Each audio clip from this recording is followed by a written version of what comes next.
Hello everybody, how's it going today? My name is Joe Bedogne and I'm a real estate agent. In this video, I'm going to share a few pieces of advice that you as a home seller can use to efficiently market your house.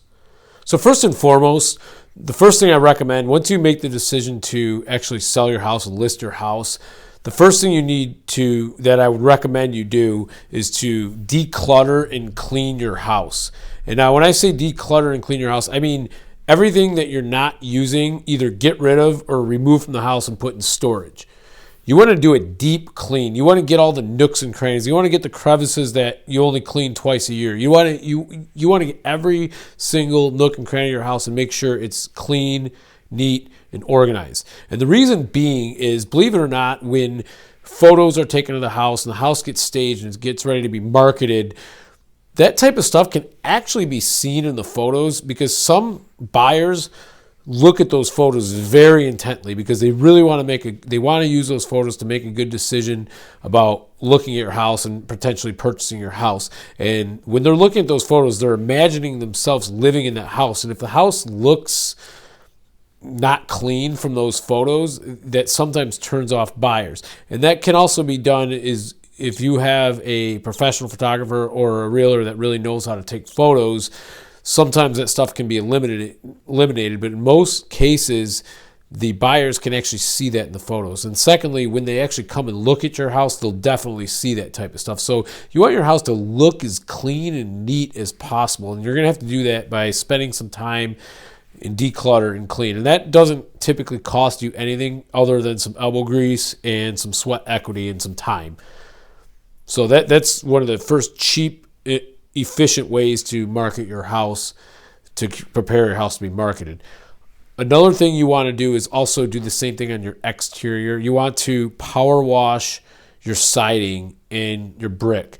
You want to go through and you want to clean out all the leaves and all the gook that's in your gutters and make sure those are in working order and maintained. You want to make sure that all your gutter spouts are neat and organized and nice, and they're not all kittywampus all over the place. You want to do that type of stuff and you want to look at your patio and your back porch and your deck or whatever you have, and even the sides of your house. You want to make sure that everything is neat and organized and clean as well. Again, because people do judge a book by a cover, and people will see that stuff in the photos and they'll see that stuff when they look at their house. And if it looks junky, some people won't even look at your house.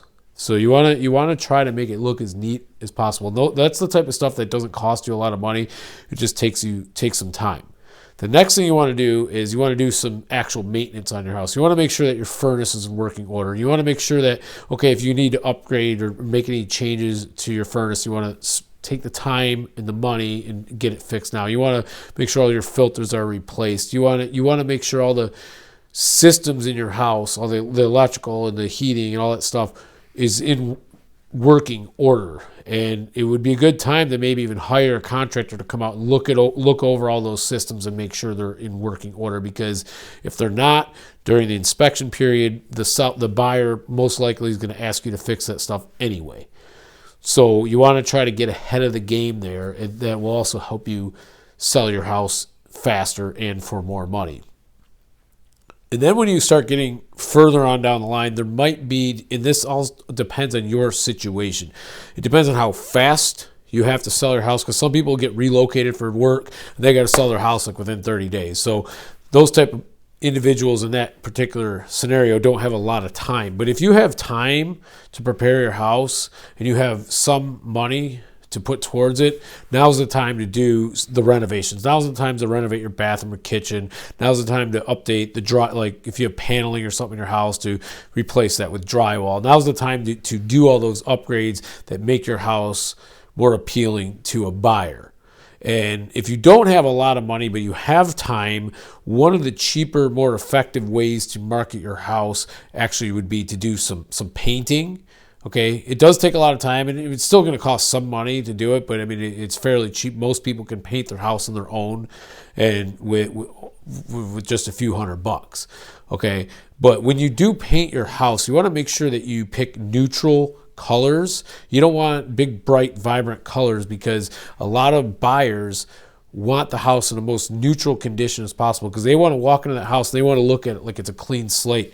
They want to look at the house and not think that they have a lot of work to do. But everyone knows when you buy a house, there's still going to be a lot of work to do. But the perception is the buyers want to think that they can get keys to the house and move in, and the house is move-in ready. So by having your house in neutral colors will aid in that quest. All right. And then last but not least, when your realtor comes in and starts staging in the house and starts prepping the listing and getting it ready to actually be listed on the MLS, one thing that's very important to keep in mind is you don't want to have a lot of like family photos and personal items on the walls or even on your like desks or end tables. What they want to see is they want to see the furniture. They want to see the furniture placed neatly and nicely. They want to see the furniture not in disarray. Make sure that all the blankets are folded properly and all the pillows are placed in the right location, and you want to make sure everything looks neat and organized and nice. But personal items on the walls and personal items on the end tables and stuff like that, a lot of buyers get turned off by that. So you want to remove all that stuff from the walls when the pictures are taken. You can put it right back on, but take it off while the pictures are taken, and then you can put it back on the wall. Even if there's a nail on the wall, the buyers will be more likely to buy that house when they look at the listing ticket. They don't see a bunch of personal items. And also when it comes to like taking pictures of the kitchen, when your realtor starts staging the kitchen and taking pictures of the kitchen, the buyer wants to see your kitchen counter. They want to see the kitchen and the layout as if it were empty. So they want to be able to envision them moving their items in the kitchen. So they don't want to see your coffee maker or your Keurig. They don't want to see your Instant Pot or your toaster. They don't want to see that stuff on the counters. So when your realtor takes those pictures, make sure all those items are removed from the countertops. If you take this advice, that'll definitely put you ahead of the ball and ahead of the game when it comes to marketing your house.